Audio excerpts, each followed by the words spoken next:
Abigail Winters loved the night sky. She had studied stars her whole life. Now, at 32, she worked alone at a research station in Alaska.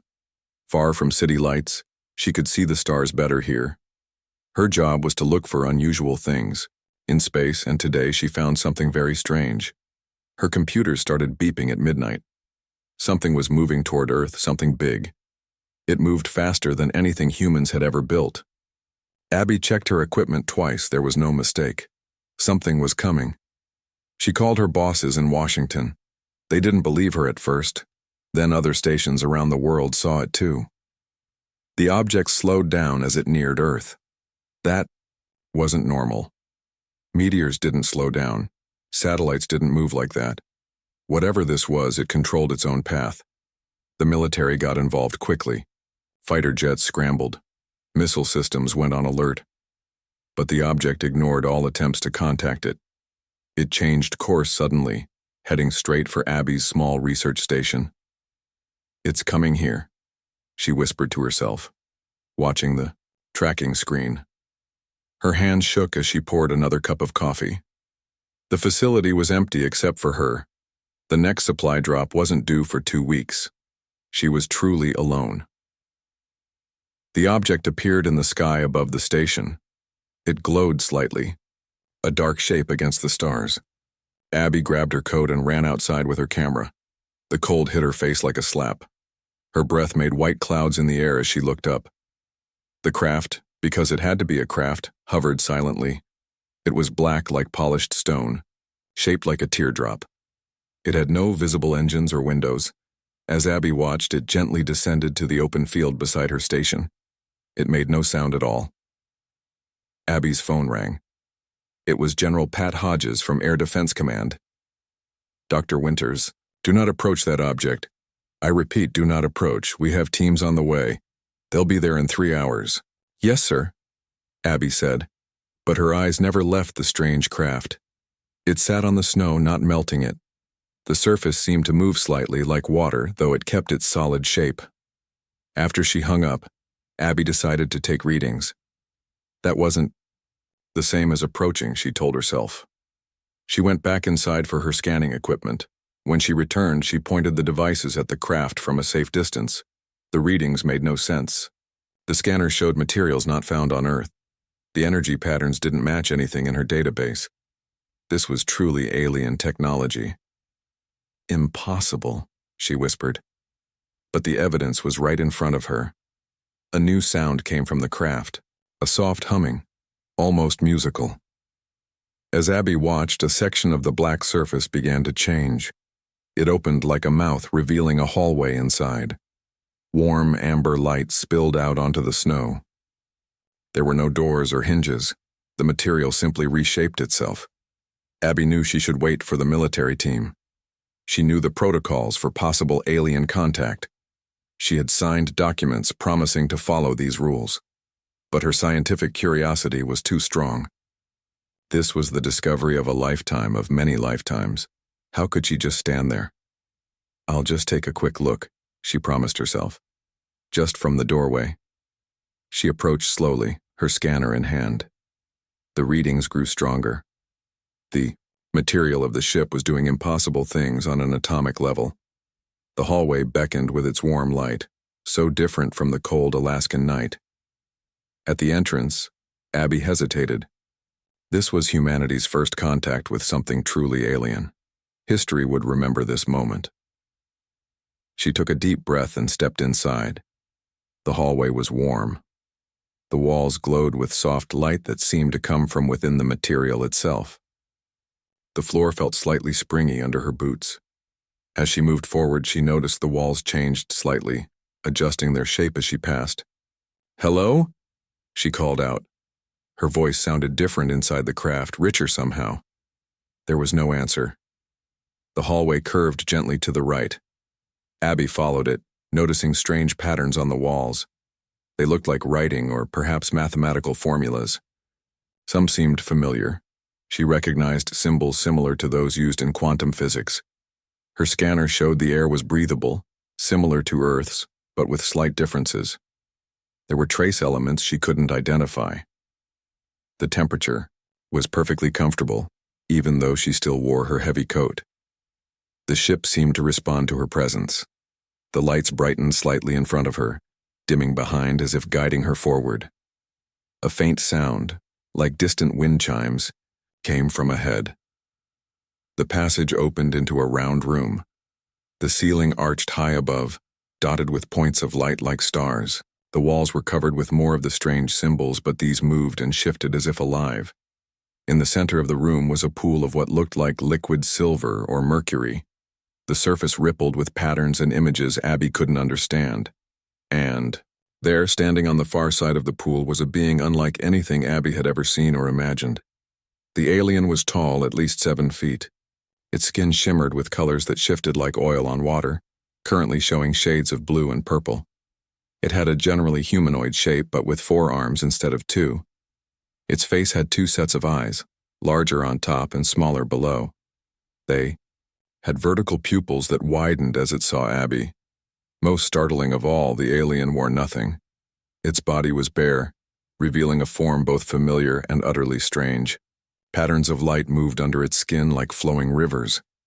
The alien's skin suddenly flashed bright violet. Its forearms moved quickly to cover itself. Its expression, though alien, clearly showed shock and surprise. Abby realized she had walked in on the being during some kind of private moment. Perhaps it was bathing or performing some ritual. She felt her face grow hot with embarrassment. "I'm sorry," she said automatically, though she knew the alien couldn't understand her. "I didn't mean to intrude."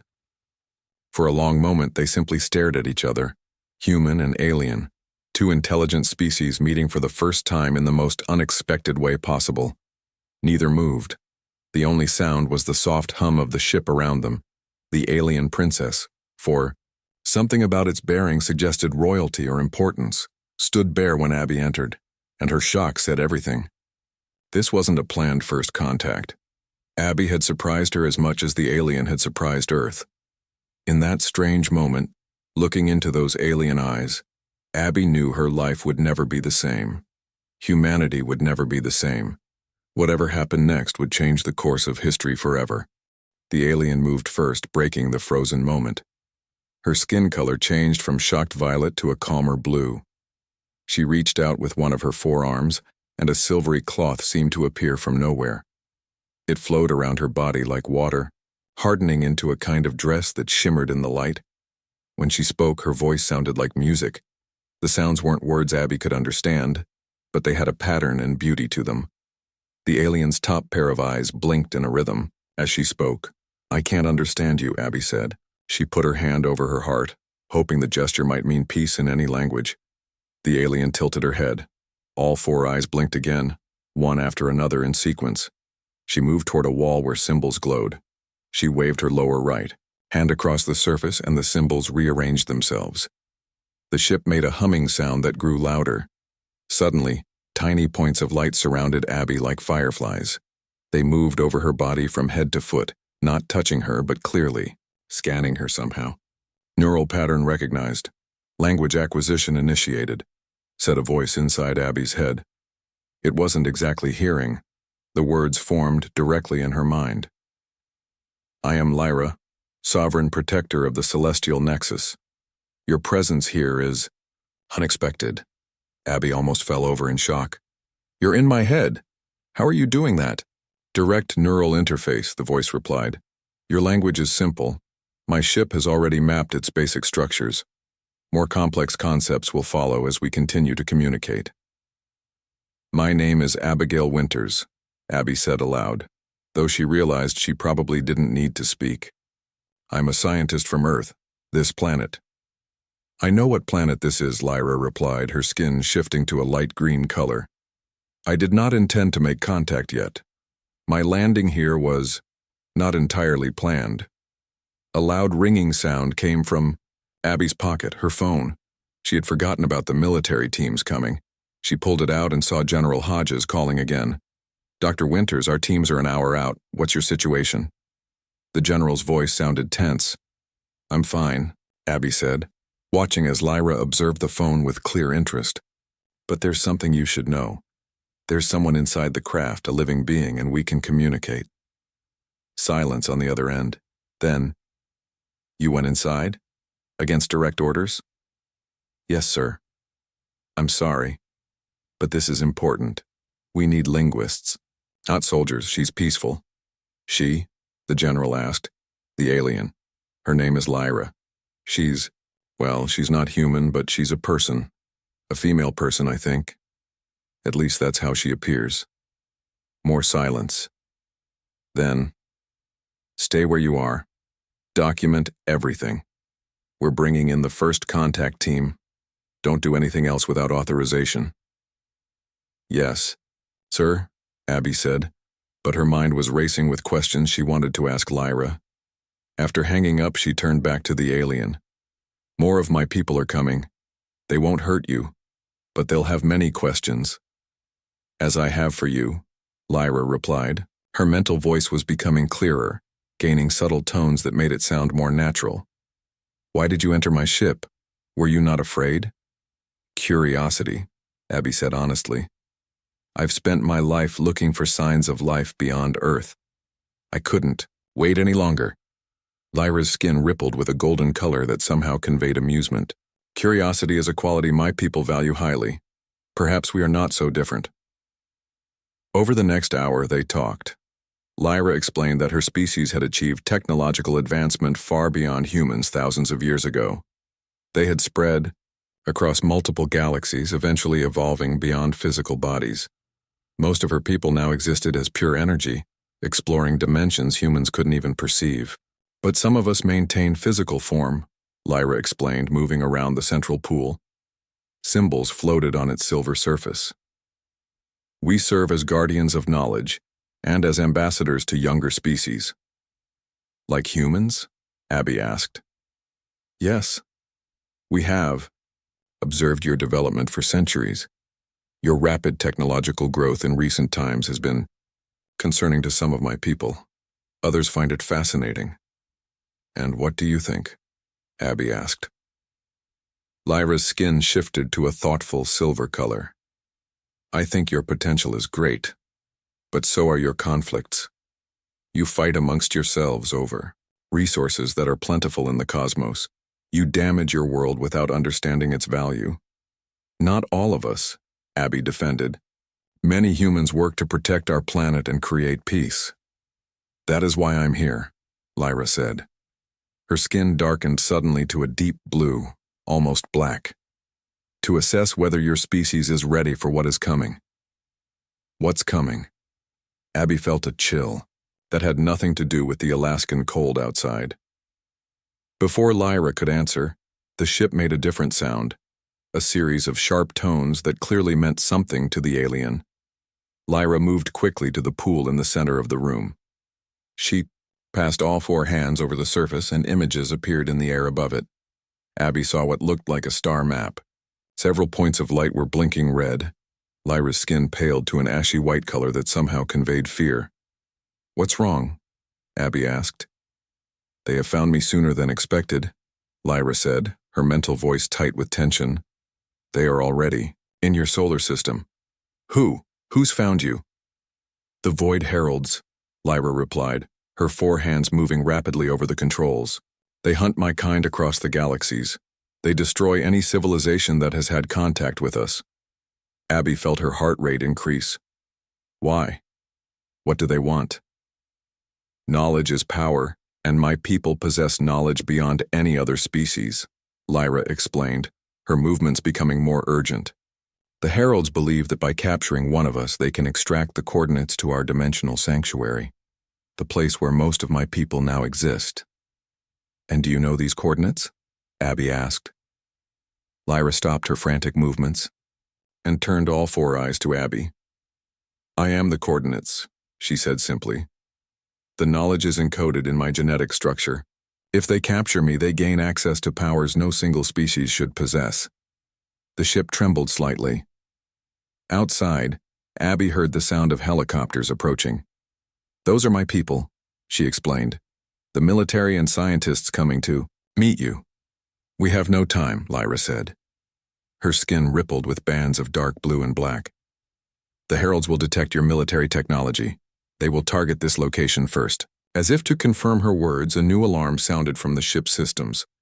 Lyra waved a hand and the ceiling of the chamber became transparent. Abby gasped as she saw the night sky above. Among the familiar stars, a new light had appeared, bright and moving fast. "What can we do?" Abby asked, fear making her voice shake. "I must leave immediately," Lyra said. "Draw them away from your world."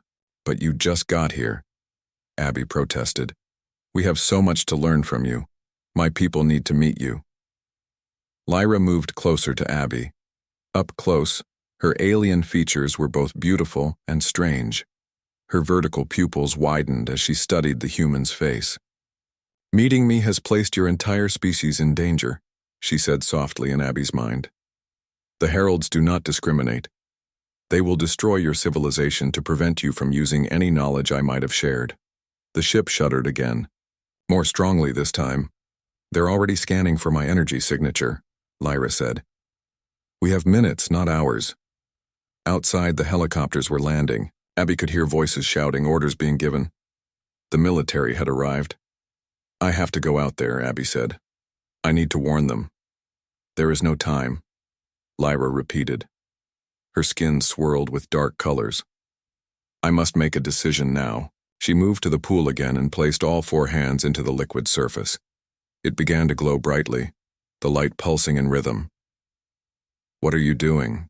Abby asked. "Preparing for emergency departure," Lyra replied. "But I face an impossible choice. If I leave, the heralds will still attack your world, believing you have my knowledge. If I stay, they will certainly destroy us all." Abby heard banging on the outer hull of the ship, human voices calling her name. "There must be another option," she said desperately. Lyra's skin suddenly flashed with bright gold light. "Perhaps there is," she said, her mental voice stronger now. "A third path, but it requires your help, Abigail Winters. It requires trust." "My help? What can I do against beings that can travel between stars? Your species has qualities mine has forgotten," Lyra said. "Adaptability, creativity, unpredictability. These may be our greatest weapons." The banging outside grew louder. The ship's alarms continued to sound. "Will you help me save both our peoples?" Lyra asked, extending one of her hands toward Abby. Abby looked at the alien hand, 4-fingered with slightly luminous skin. She thought about everything she had learned and seen in the past few hours. First contact, a new friend from the stars, and now apparently an interstellar war coming to Earth. She took a deep breath and reached out, taking Lyra's hand in her own. "I'll help you," she said. "Just tell me what to do." The next 24 hours passed in a blur of activity. Abby stood between 2 worlds, the human military that had surrounded the alien ship and Lyra, with her warnings of approaching danger. It wasn't easy to convince General Hodges that an alien fleet was coming to attack Earth, but the proof arrived sooner than anyone expected. The first Void Herald scout ship destroyed the International Space Station without warning. 16 astronauts died instantly. The world watched in horror as the space station broke apart in a flash of green light. No debris remained. It was as if the station had been erased from existence. After that, governments around the world took Lyra's warning seriously. Military leaders from 7 countries gathered at Abby's research station, now the center of humanity's first alien crisis. They wanted Lyra's technology, weapons to fight the coming invasion. "Your weapons are meaningless. Against them," Lyra told General Kate Morrison, who had been appointed to lead Earth's defense. The general was a tough woman with short gray hair and eyes that missed nothing. "But I can offer something better. Knowledge." "Knowledge won't shoot down alien ships," Morrison replied bluntly. "The right knowledge can create defenses your weapons cannot," Lyra said. Her skin rippled with determined orange patterns. "I cannot give you weapons of destruction. My people's laws forbid it. But I can teach you to shield yourselves." With Abby translating the more complex concepts, Lyra began sharing advanced science with Earth's top engineers and physicists. She showed them how to create energy fields that could bend space-time, deflecting the Void Herald's weapons. Technology was centuries beyond human capability, But with Lyra's guidance, they began to understand the basic principles. Implementation will take months, maybe years, Dr. Diane Foster, the lead physicist, admitted after 16 straight hours of work. We don't have the manufacturing capability to create these shields quickly enough. We don't have months, General Morrison said grimly.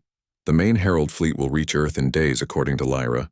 Abby found Lyra in the ship's central chamber, her skin a dark, troubled blue. The alien was studying data streams that flowed across the pool's silver surface. They're moving faster than I expected, Lyra said without looking up. They've already passed the orbit of your planet Neptune. Soon they will be here. What options do we have? Abby asked, trying to stay calm. I've been analyzing possibilities, Lyra replied. Her four hands moved through the data like a conductor leading an orchestra. If I stay, Earth becomes their primary target. If I leave now and draw them away, your people might have time to implement some basic defenses. You'd sacrifice yourself to save us? Abby was stunned by the offer. Lyra's skin flashed gold briefly. Not sacrifice. I believe I can evade them, but I would need to leave immediately, alone. Not alone, Abby said, surprising herself with the words. I'm coming with you. Lyra turned all four eyes to her. The journey would be dangerous. You might never return to Earth. I'm an astrophysicist, Abby said with a small smile. Traveling among the stars is literally my dream. Besides, you'll need help understanding humans if we're going to work together. Against these heralds. Before Lyra could respond, General Morrison entered the chamber with two armed soldiers. She had been listening to their conversation from the doorway. No one's going anywhere, the general said firmly. Dr. Winters, you possess critical knowledge about alien contact. And Lyra, we need your technology to defend Earth. Lyra's skin darkened to an angry red. Your weapons cannot stop what is coming, General. The heralds will strip your world of all knowledge and technology, then move on to the next inhabited planet. They are like a virus spreading across the galaxy. Then help us fight, Morrison insisted. There is another option, Lyra said after a moment of thought. A compromise. I can leave Earth to draw away the main fleet, but I will need a small crew of humans with me. Together we might find a weakness in the Herald's defenses, something they would not expect from a combined team. General, Morrison considered the proposal carefully. What kind of crew? Engineers who can learn my ship's systems, scientists who can analyze Herald technology, and soldiers who can protect us if we're boarded. And what about Earth's defenses while you're gone? I will provide enough knowledge to create basic shields around your major cities, Lyra promised. Not perfect protection, but enough to buy time. After hours of tense discussion with world leaders, a plan was formed. Lyra would lead a small team away from Earth, hoping to draw the main Herald fleet with her. Meanwhile, Earth would begin building defenses using the technology Lyra had shared. General Morrison selected the team herself. 5 engineers, 3 scientists, and 4 Special Forces soldiers with space training. Leading them would be Commander Olivia Reyes, a decorated tactical genius with a reputation for impossible victories. This is a scouting mission combined with bait, Morrison told the team during their final briefing. Learn everything you can about these heralds, find their weaknesses, and keep Lyra safe. She's our best hope for surviving what's coming. Abby watched Commander Reyes carefully. She was younger than Abby had expected, maybe 35, with dark eyes that seemed to calculate every possibility in a room. Her black hair was pulled back in a tight bun, and she wore a modified flight suit, designed for the mission. Dr. Winters, Reyes said, approaching after the briefing, I understand you'll be our primary translator with the alien. Yes. Though Lyra is learning English quickly, Abby replied.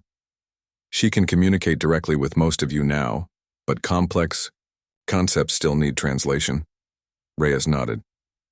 And you trust her? Completely? Abby thought about the question seriously. I believe her warnings about the heralds are genuine. I've seen the data from her ship's sensors. The threat is real. That's not what I asked, Reyes said quietly. Do you trust her intentions toward humanity? Is she telling us everything? I don't think anyone tells everything, Commander, Abby said carefully. Not humans, not aliens, but I believe she wants to help us. The launch was scheduled for dawn. Earth's militaries created a distraction, firing rockets and powerful radio signals into space, hoping to mask the departure of Lyra's ship, which she called the Luminous Ascendant. The team boarded with minimal personal belongings. Abby brought only her research notes, a photo of her parents, and a small plant from the research station. The plant was an experiment. She wanted to see how Earth life would respond to conditions on the alien ship. The inside of the Luminous Ascendant had changed to accommodate human needs. Rooms had formed where none existed before, with furnishings that approximated human beds and chairs. The ship itself seemed alive, adapting to its new crew. My vessel is partially organic, Lyra explained as they prepared for departure. It responds to needs and learns patterns. It will become more comfortable for you over time. Commander Reyes organized the crew quickly, assigning stations and responsibilities. The engineers would learn the ship's propulsion and defense systems. The scientists would study the Herald's technology and biology if possible. The soldiers would handle security and tactical planning. As the sun rose over the Alaskan mountains, the Luminous Ascendant lifted silently from Earth. There was no rumble of engines, no blast of flame. The ship simply rose, graceful as a bird, accelerating upward until the blue sky darkened to black and stars appeared around them. Earth became a blue marble below, then a distant sphere, and finally just another point of light among many. Abby felt a strange mix of emotions: grief at leaving her home, excitement about the journey ahead, and fear of the unknown dangers they faced. Course plotted for the Kuiper Belt, Lyra announced, her hands moving across the ship's controls. We'll use the mass of the outer planets to mask our energy signature. How long until we're clear of Earth's detection range? Commander Reyes asked. Minutes only, Lyra replied. Your technology cannot track us beyond the moon's orbit. They had barely passed Mars when the ship's alarms activated. Red symbols flashed across the control surfaces. Herald scouts, Lyra said, her skin paling. 3 vessels approaching from Saturn's direction. The main viewing portal showed 3 angular black ships moving with predatory precision. They were smaller than the Luminous Ascendant, but clearly armed with the same weapons that had destroyed. The space station, can they catch us? Reyes asked, her voice calm despite the danger. Not if we jump now, Lyra said. Everyone secure yourselves. This will be uncomfortable for humans. The crew strapped into the strange, form-fitting seats that had grown from the ship's floor. Abby felt hers shape itself around her body, holding her firmly but gently. What's a jump? One of the engineers asked nervously. A controlled fold in spacetime, Lyra explained, her 4 hands working rapidly. We will move between dimensions momentarily to cover great distance. The air in the ship seemed to thicken. Lights pulsed in rhythm with a deep humming sound that Abby felt in her bones. The stars in the viewing portal stretched into lines, then swirled together like paint mixing. Abby felt pressure building inside her head, not painful but intense. Colors she had no names for flashed in her vision. For a brief moment, she thought she could see through the ship's hull, through space itself, into something vast and incomprehensible. For 3 Earth days, the Luminous Ascendant hid among Saturn's rings. The ice particles provided perfect cover, masking their energy signature from the Herald scouts that patrolled the solar system. During this time, Lyra taught the human crew about her ship's systems while they planned their next move. Abby worked closely with Lyra, learning more about the aliens' people and their technology. The ship itself fascinated her, partly alive, responding to thoughts and needs almost before they were expressed. Your people created living ships? Abby asked as they stood in the control chamber. The silver pool at the center rippled with data from their scans of nearby space. Not exactly created, Lyra explained. Her skin shifted to a thoughtful blue-green color. We form partnerships with them. The vessels begin as space-dwelling organisms that naturally travel between stars. We learn to communicate with them, then evolve together over thousands of years. One of the engineers, Sammy Chen, looked up from the panel she was studying. So this ship is alive? It can think? Yes and no, Lyra replied. It has awareness, but not what you would call individual consciousness. It exists to travel and to protect its passengers. It finds joy in fulfilling its purpose. Commander Reyes entered the chamber, interrupting their conversation. The Herald scouts are moving toward Jupiter, she reported. We have a window to leave Saturn's orbit if we move now. Lyra moved to the pool and passed her hands through the liquid surface. Data streams formed in the air above it, showing the positions of the Herald vessels. They're searching in a standard pattern, she observed, but they don't seem to know exactly where we are. If we use Jupiter's gravity to accelerate, we could reach the outer system quickly. And then what? Reyes asked, always focused on the long-term strategy.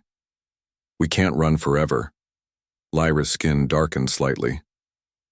My ship can create a wormhole that will take us beyond your solar system, but I need specific conditions to generate it safely. We need to reach the heliopause, the edge of your sun's influence. That's billions of miles away, Abby noted. Even with your technology, that would take time. Time we don't have, Reyes added. Our reports from Earth say the main Herald fleet is accelerating. They'll reach Earth in days, not weeks, as we first thought. Lyra's skin pulsed with troubled purple patterns. Then we must draw them toward us more actively. Make ourselves a target they cannot ignore. You want to get their attention? Reyes raised an eyebrow. That seems risky. Calculated risk, Lyra corrected. If enough of their fleet pursues us, Earth will face a smaller attacking force. The plan they developed was daring. The luminous ascendant would send a powerful energy pulse, a signal that would be unmistakable to the Heralds. It would reveal their position, but also suggest that Lyra was preparing to transmit the coordinates to her people's dimensional sanctuary. The Heralds would have to investigate. Once we've drawn their attention, Lyra explained to the assembled crew, we'll use Jupiter's gravity to slingshot toward the outer system. The Heralds will follow, pulling forces away from Earth. And if they catch us before we reach the heliopause? Asked Maya Wright, one of the Special Forces soldiers. Then we fight, Commander Reyes said simply, and we make sure they can't take Lyra alive. The alien princess looked at the commander with all four eyes. You understand the stakes, she said quietly. Reyes nodded. If they get what's in your head, they'll be unstoppable. Better we all die than let that happen. The mood was somber as they prepared to leave Saturn's rings. Everyone understood they were likely embarking on a one-way mission. The chances of returning to Earth were slim. Abby found herself in one of the smaller chambers that had formed near the ship's outer hull. The wall here was transparent, offering a breathtaking view of Saturn's rings and the distant sun.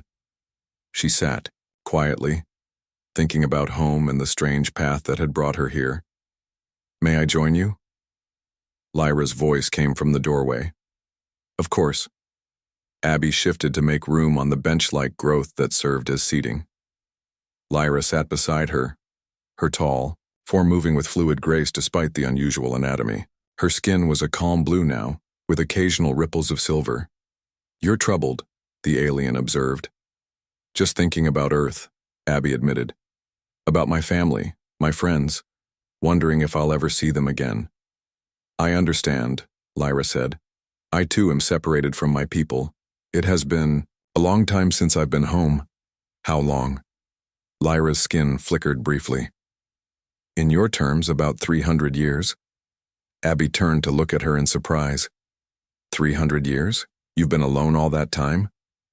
My kind lives much longer than humans, Lyra explained. And time passes differently when you travel between stars. But yes, it has been a long period of isolation. That must be lonely, Abby said softly. My species values emotion alongside logic, Lyra replied, studying the rings of Saturn through the transparent wall. But we experience feelings differently than humans do. Loneliness is a rare sensation for my people. But you feel it, Abby guessed. Yes, Lyra admitted, her skin darkening slightly. I have been too long away from my kind. That is perhaps why I find your species so fascinating. Humans embrace connection in ways my people have forgotten. They sat in comfortable silence for a while, watching the ice particles glitter in Saturn's rings. The ship hummed softly around them, a living presence that was somehow comforting. We should get back, Abby said eventually. The signal launch is scheduled soon. As they returned to the control chamber, the crew was making final preparations. The engineers had modified the ship's energy systems to create the powerful pulse that would attract the Herald's attention. Commander Reyes was reviewing escape routes with her tactical team. All systems ready, announced Lyra, her hands moving across the control surfaces. Signal pulse prepared. Wait, Commander Reyes said suddenly. She pointed to a data stream flowing across the pool's surface. What's that? Lyra's skin paled to a concerned white. Herald Communications. They found something on Mars. The data showed Herald scout ships converging on the Red Planet, specifically on the human research base at Olympus Mons. Established 5 years earlier, the Mars base housed 30 scientists and engineers. They'll kill everyone there, Abby realized with horror. Change of plans, Reyes said immediately. We need to warn that base. If we transmit a warning, the Heralds will detect us, one of the engineers pointed out. Then we'll do both at once, Reyes decided. Send the warning to Mars and launch our pulse simultaneously. We'll draw the Heralds away from both Earth and Mars. Lyra nodded, her skin now showing determined orange patterns. A bold strategy. I approve. The transmission to Mars was brief but clear. Herald ships approaching. Evacuate immediately to emergency bunkers. Earth sending help. Whether the Mars team would have time to react was uncertain, but they had to try. As soon as the message was sent, Lyra activated the energy pulse. The ship hummed loudly as a brilliant blue beam shot from its forward section, visible even in the brightness of space. Signal sent, Lyra announced. Now we move. The luminous ascendant glided out of Saturn's rings, accelerating rapidly toward Jupiter. On the viewing portal, they could see the Herald scout ships changing course, abandoning Mars to pursue the more valuable target. It's working, Abby said, watching the tactical display. They're following us. All of them, Reyes noted with concern. 6 ships now, more than we anticipated. The journey to Jupiter took hours instead of months, thanks to the luminous ascendant's advanced propulsion. As they approached the massive gas giant, Lyra prepared for the gravity assist maneuver that would fling them toward the outer solar system. Herald's closing, reported one of the tactical team. They'll be in weapons range before we complete the Jupiter slingshot. Defense systems active, Lyra said calmly, though her skin showed tense patterns of red and orange. Prepare for possible impact. The ship curved around Jupiter's massive bulk, using the planet's gravity to accelerate even faster. The gas giant filled the viewing portal, its swirling storms and bands creating a beautiful but alien landscape below them. The first Herald weapon strike came just as they reached the midpoint of their slingshot. The ship shuddered violently as green energy washed across its rear section. Damage? Reyes demanded. Minimal, Lyra replied, her 4 hands moving rapidly across the controls. The ship's outer membrane absorbed most of the impact, but we cannot take many more direct hits. The luminous ascendant completed its arc around Jupiter, now moving faster than any human vessel had ever traveled. The Herald ships followed, firing their strange weapons repeatedly. Most missed as Lyra performed evasive maneuvers that seemed to defy the laws of physics. Approaching Jupiter's moon Europa, Lyra announced. I have an idea. Without explaining further, she directed the ship into a low pass over Europa's icy surface. The move surprised both the humans and their pursuers. What are you doing? Reyes asked tensely. Europa has subsurface oceans, Lyra explained quickly. Liquid water under ice, similar environment to where my ship's species evolved. It can draw strength from such places. As they skimmed just above Europa's cracked ice plains, tendrils of energy extended from the luminous ascendant's underside, touching the surface briefly. The ship seemed to pulse with renewed power. Energy reserves increased, Lyra reported with satisfaction. Now we can attempt a micro-jump. The Herald flagship was unlike anything the humans had ever seen. A massive black structure that seemed to absorb light rather than reflect it. It resembled a jagged mountain floating in space, with no clear front or back, just sharp angles, and dark surfaces that hurt the eyes to look at directly. Size estimate? Commander Reyes demanded as they gathered in the control chamber. Approximately 3 times our vessel's mass, Lyra reported, her skin now showing alert orange patterns. Despite her exhaustion, their main weapon is at the center of that structure. It can tear apart reality itself.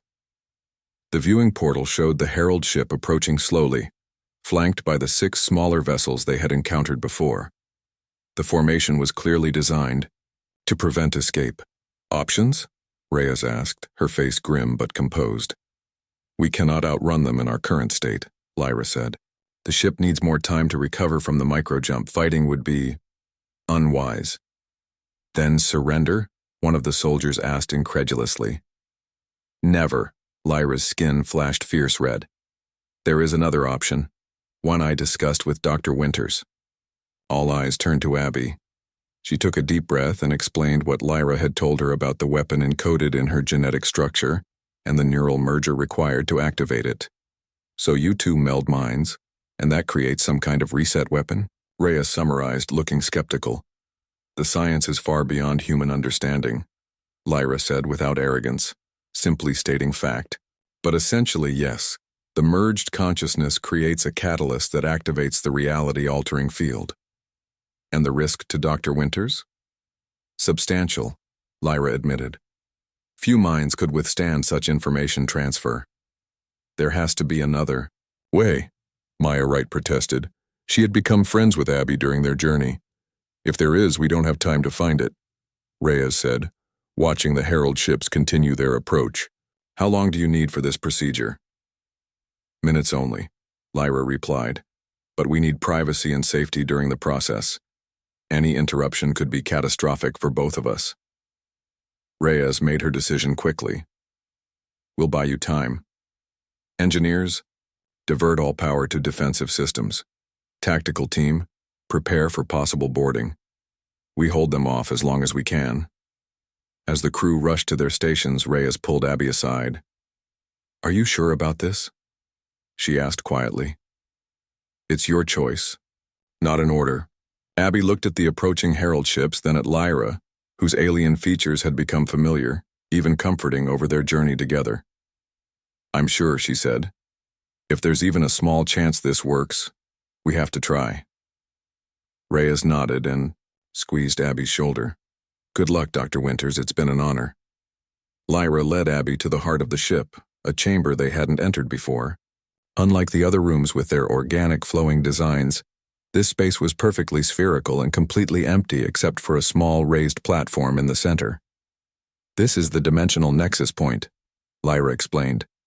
Where the boundaries between realities are thinnest within the ship. It will facilitate our connection. The walls of the chamber seem to shift and move, showing glimpses of other places. Stars seen from impossible angles, landscapes that couldn't exist in normal space, colors that had no names. What do I do? Abby asked, her voice steady despite her fear. Stand with me on the platform, Lyra instructed. When I initiate the connection, try not to resist the information flow. Let it pass through you like water. If you try to grasp it or understand it all, your mind will be overwhelmed. Abby stepped onto the platform beside Lyra. The alien towered over her, nearly 7 feet tall, but somehow Abby wasn't intimidated anymore. They had come too far together. Will it hurt? She asked. Not physically, Lyra said.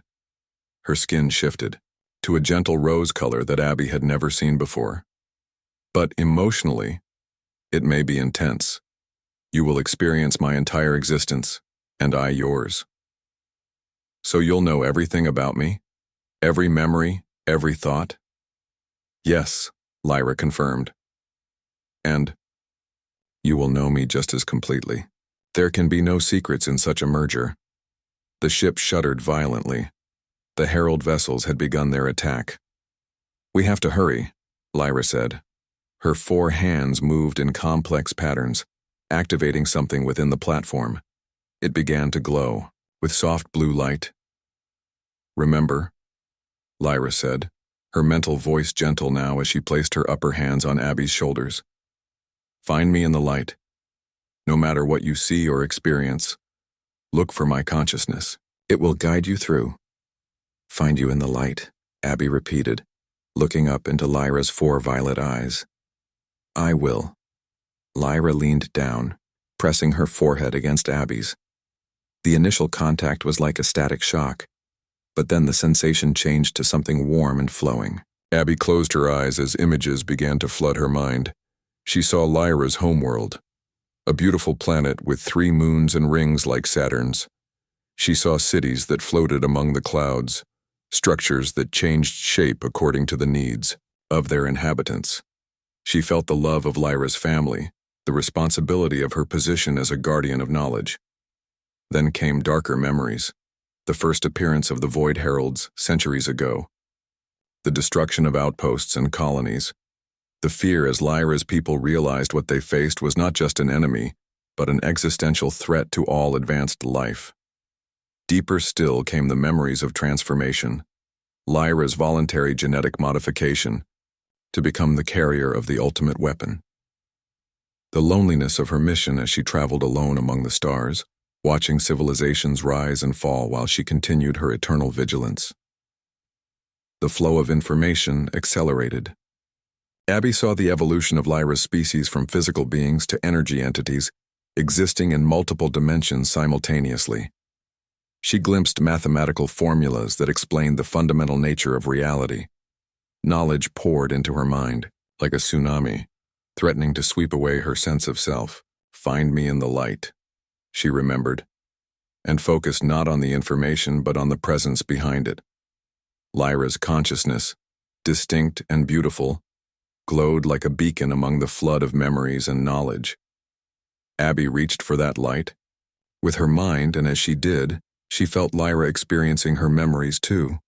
Childhood on her parents' farm in Montana, staring up at the stars and dreaming. The struggle through college and graduate school, the triumph of her first published paper, the loneliness of the Alaskan research station, the wonder of first contact. Their minds spiraled closer together, memories and emotions intertwining.